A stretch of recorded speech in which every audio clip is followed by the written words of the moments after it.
네, 안녕하세요. 9월 마지막 주 수요일 예배 설교를 맡은 조미연 전도사입니다.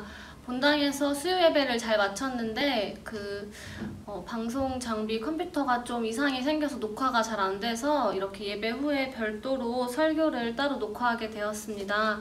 양해 부탁드립니다. 네, 그러면 오늘 설교 말씀 함께 나누도록 하겠습니다. 오늘 말씀의 제목은 교회의 사명이라는 제목으로 마가복음 12장 30절 31절의 말씀입니다. 내 마음을 다하고 목숨을 다하고 뜻을 다하고 힘을 다하여 주 너의 하나님을 사랑하라 하신 것이요 둘째는 이것이니 내 이웃을 내 몸과 같이 사랑하라 하신 것이라. 이에서 더 큰 계명이 없느니라. 아멘. 9월 한 달에 걸쳐 수요 예배에서 교회를 주제로 한 말씀을 나누고 있습니다. 여러 차례 교회에 대한 말씀을 들으셨을 여러분에게 여쭙니다. 여러분에게 교회란 무엇인가요? 우리가 앞서 여러 번의 설교를 통해 들은 것처럼 교회는 에클레시아, 하나의 공동체입니다. 또한 우리 한 사람 한 사람이 움직이는 교회이기도 하지요. 또 누군가에게 교회는 예배를 드리는 공간으로서의 의미가 크게 다가올 수도 있겠고요. 또 다른 누군가에게는 교회에서 만난 사람들과의 관계가 중요하게 다가오기도 할 것입니다. 다 맞는 말이겠지요. 우리의 삶의 자리가 조금씩 다르듯이 각자가 느끼는 교회의 의미도 조금씩은 다를 것입니다. 오늘 저는 교회가 무엇인가 라는 질문에서 조금 더 나아가 교회의 사명에 대해 누가복음을 통해 살펴보고자 합니다. 교회의 사명이 무엇인지에 살펴보기에 앞서 본래 교회란 어떠한 곳이었는가를 먼저 살펴보겠습니다. 성경에서 교회의 기원을 살펴보면 함께 모여 생활하고 수입을 나누어 사용하던 초대교회를 떠올릴 수 있습니다. 초대교회는 함께 생활하는 공동체였습니다. 하지만 단순히 생활만 같이 하던 공동체는 아닙니다.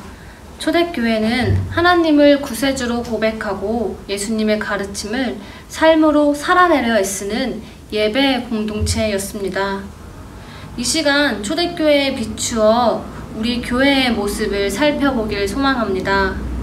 과연 우리는 서로의 삶을 이해하고 가진 것을 나누며 예수님의 가르침을 삶으로 살아내기 위해 부단히 애쓰고 있는가요? 나 한 사람이 움직이는 성전, 교회라 하였는데 나는 교회로서의 사명을 잘 감당하고 있나요? 우리 잠시 자신의 모습을 돌이켜보길 소망합니다. 교회는 하나님을 예배하고 예수님의 가르침을 실천하는 공동체입니다.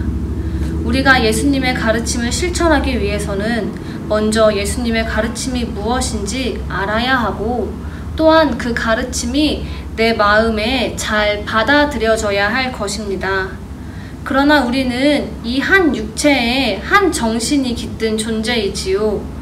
우리는 내 몸과 내 마음에 갇히기 마련인 존재입니다. 잠시 제 삶의 이야기를 들려드리고자 합니다. 저는 경기도 화성시 송산면 송산포도가 특산물인 지역에서 달콤한 포도향을 맡으며 나고 자랐습니다. 사남매를 키우시던 부모님은 늘 바쁘셨고 저는 같이 살던 할머니 손에 자랐습니다. 어렴풋한 기억으로는 유치원 때나 초등학교 1, 2학년 때까지는 할머니의 손을 잡고 동네 다른 할머니 댁으로 마실을 따라다니곤 했습니다. 매일 같은 집에 비슷한 멤버로 모이시는 할머니들인데 그때마다 매번 똑같이 반복되던 대화의 주제가 있었습니다. 그것은 바로 수년 전 혹은 수십 년 전에 할머니들보다 먼저 이 세상을 떠나신 남편분들에 대한 이야기였습니다. 할머니들은 떠나신 할아버지들이 마치 지금이라도 당장 저 현관을 열고 들어오실 것처럼 우리 영감은 말이야 이게 까다로웠지만 이런 점은 참 좋았지. 우리 영감은 말본새가 어땠고 걸음걸이가 어땠어. 우리 영감은 이랬고 저랬어. 하는 이야기를 매일같이 반복하여 하셨습니다. 아직 어렸던 저는 그 상황을 당최 이해하기가 어려웠습니다. 몇 년 살아보지도 못한 꼬마에게 수십 년이라는 세월을 가늠한다는 게 어렵기도 했고, 어제 일도 깜빡깜빡 하시는 할머니들이 오래전 이야기를 생생하게 기억하고 계신다는 것도 신기했습니다. 무엇보다 어제 한 이야기를 오늘 처음 하는 것처럼 또 반복해서 이야기하시는 그 상황이 잘 이해되지 않았습니다. 10분 정도 계시던 마을의 할머니들은 이제 저희 할머니를 포함하여 많은 분들이 세상을 떠나셨습니다. 그리고 저는 이제야 비로소 그 할머니들의 대화가 이해됩니다. 4년 전에 할머니를, 또 3년 전에는 갑자기 아버지가 쓰러지셔서 황망히 세상을 떠나신 경험을 했기 때문인데요. 정말 가까운 누군가가 생을 마감하면 시간이 지날수록 그와 함께했던 많은 일들이 더욱더 선명해지기 마련이라는 것을 이제는 압니다. 떠난 사람이 그리울 때마다 그 사람과 함께했던 추억들을 수없이 꺼내보기 때문에 아이러니하게도 그와 함께 지냈을 때는 별로 대수롭지 않게 여겨지던 일들까지도 지금에 와서는 반질반질한 조약돌처럼 오래된 기억인데도 더욱더 뚜렷해지곤 합니다. 저는 오랜 시간 동안 할머니들의 습관을 이해하지 못했으나 그와 비슷한 경험을 한 지금에서야 아, 그분들의 마음이 이러셨겠구나 하고 이해합니다.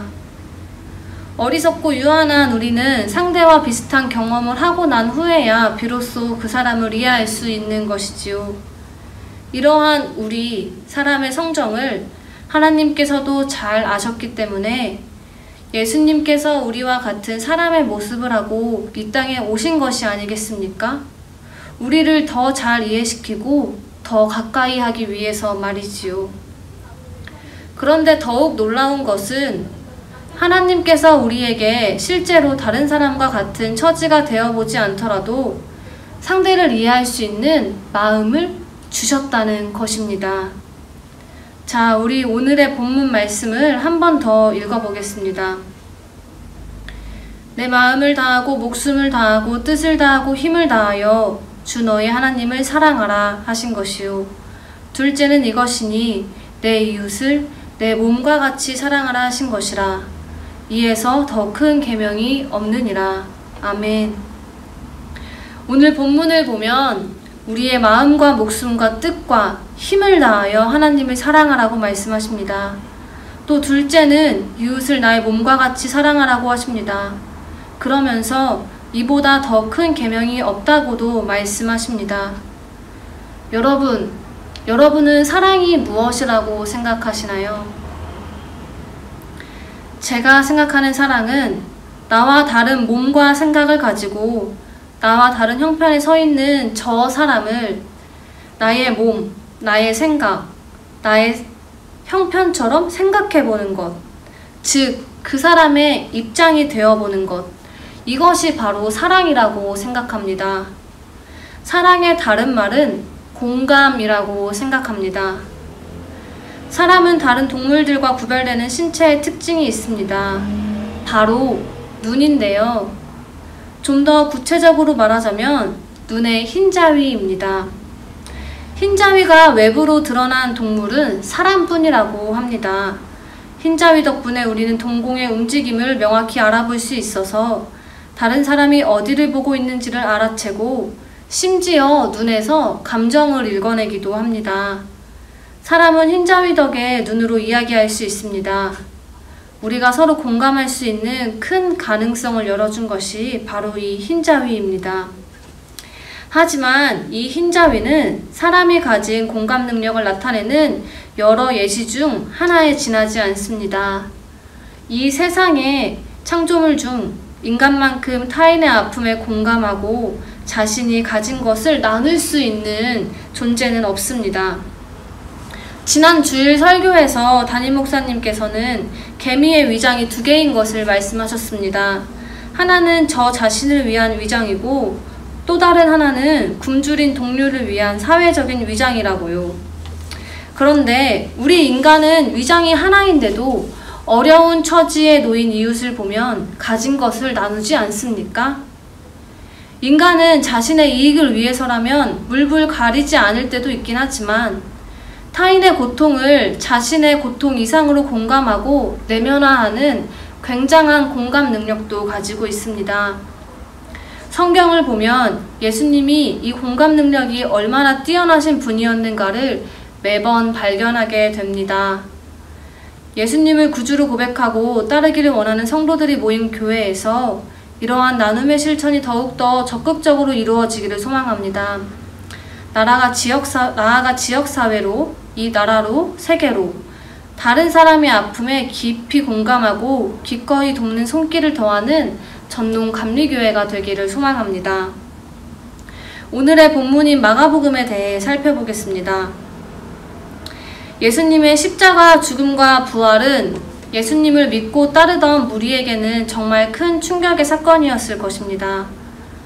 사두개인과 바리새인 같이 사회적으로 권위 있는 자들에게 기죽지 않고 하나님의 말씀을 보다 깊이 이해하여 설교하시고 기적을 베푸시던 예수님. 그 시대 통념상 받아들여지기 힘들었지만 안식일에 사람을 치유하시던 예수님. 성전에서 장사꾼들의 물건을 뒤엎기도 하셨던 예수님. 그러면서도 고아와 과부, 나그네, 병든 자, 약한 자들에게는 한없이 다정하셨던 예수님의 모습을 마음속에 예수님의 가르침을 새기고 있는 사람이었다면 예수님과 함께했던 시간이 길었든 짧았든 예수님의 그러한 모습과 예수님께 들었던 말씀을 수없이 떠올렸을 것입니다. 그리고 서로 알고 있는 예수님에 대한 이야기를 또한 수없이 나누기도 했을 것입니다. 이렇게 입에서 입으로 전해져 오던 이야기와 또 짧은 글로 전해져 오던 예수님에 대한 이야기는 마태, 마가, 누가, 요한에 의해 쓰여집니다. 이들이 쓴 이야기는 오늘날 좋은 소식이라는 뜻의 복음서라고 불리지요. 특별히 이 중에서 예수님을 설명하는 관점이 약간 다른 요한복음을 제외한 마태, 마가, 누가복음서는 함께 보았다 라는 뜻의 공감 복음서로 불립니다.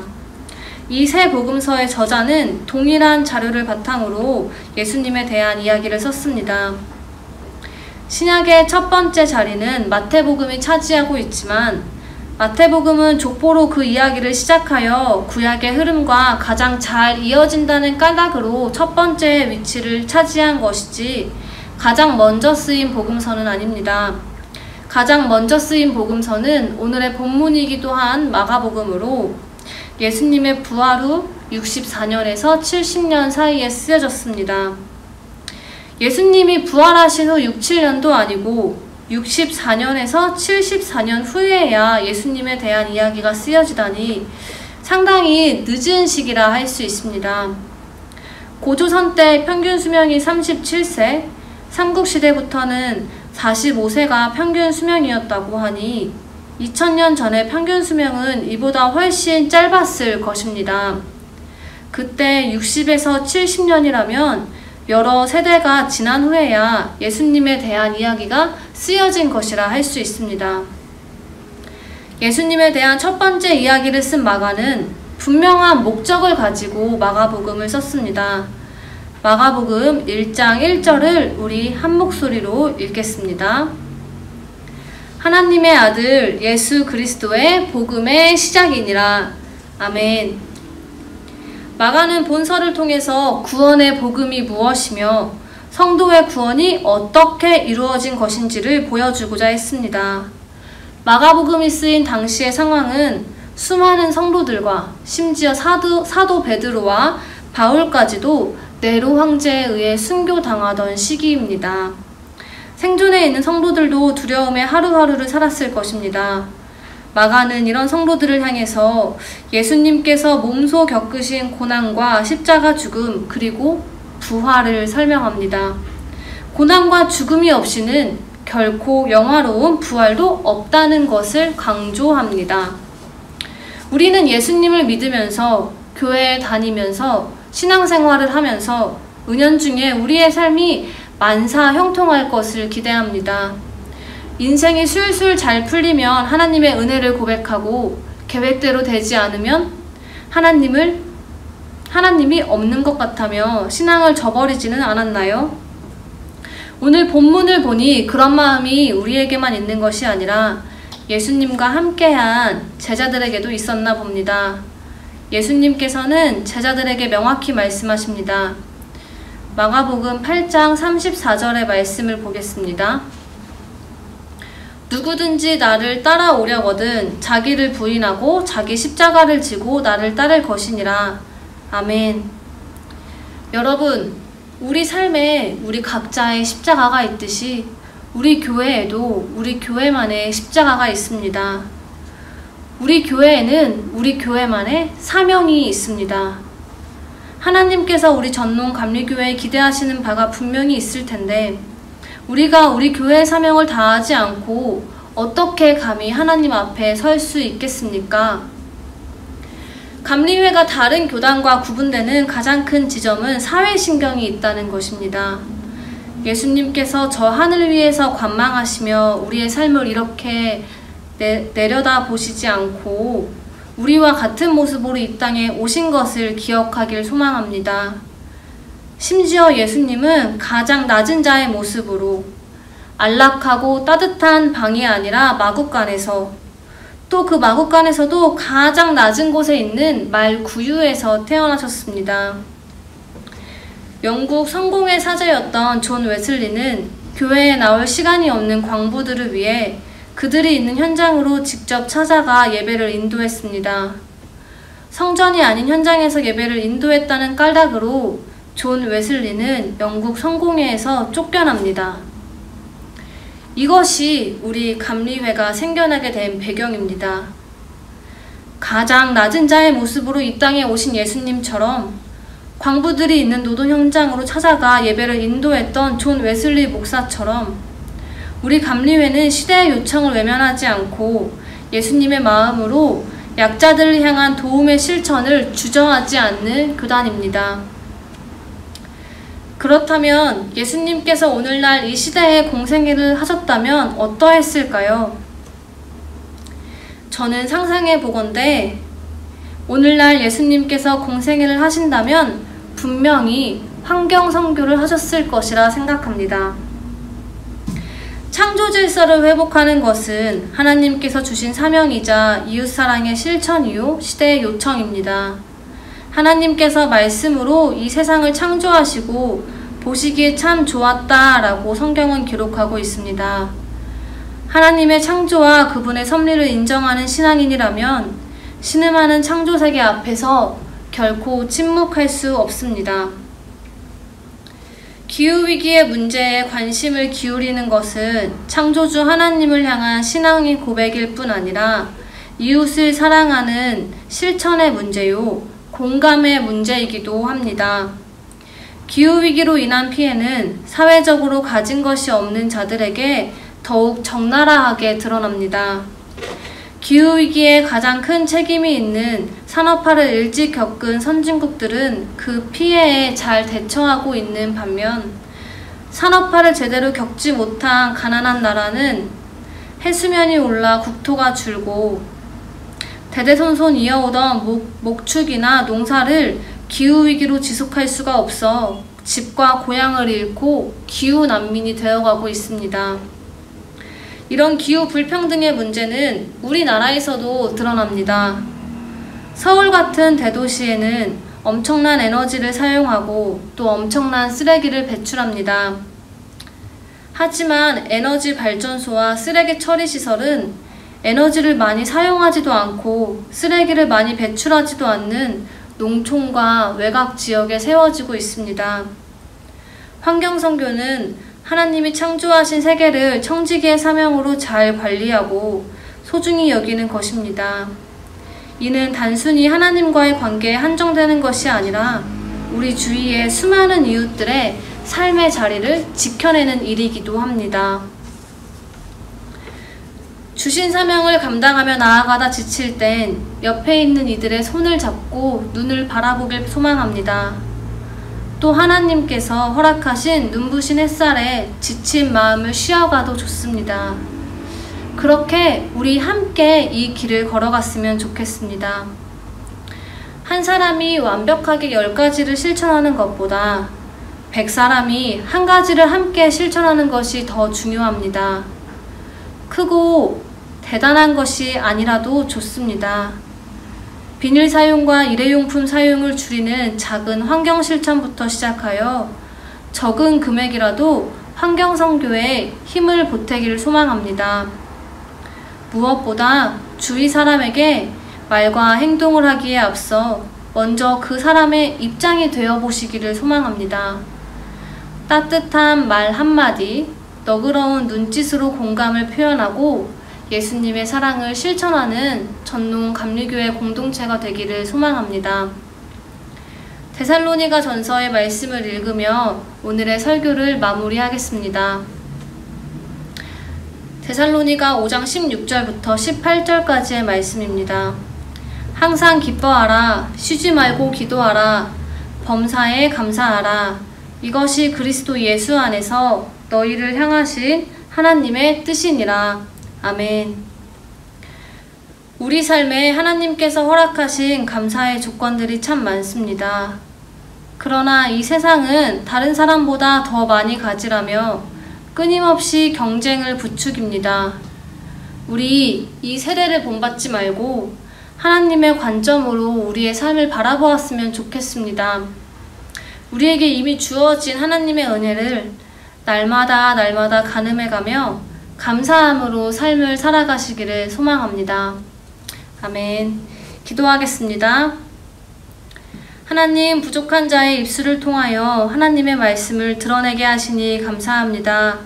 부족한 저는 십자가 은혜 뒤에 감추어 주시고 하나님의 은혜만이 드러나기를 소망합니다.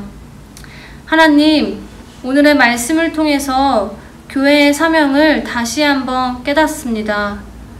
은총의 숲 전농 감리교회가 정말 하나님의 은혜 가득한 숲이 되기를 소망합니다. 이 숲의 아름다움과 맑은 공기와 지저귀는 새소리가 이 전농동에 더욱 풍성히 드러나기를 소망합니다. 하나님, 우리가 우리의 마음과 목숨과 뜻과 힘을 다하여 하나님을 사랑하고 이웃사랑을 실천하기를 소망합니다. 살아계신 예수 그리스도의 이름으로 기도합니다. 아멘.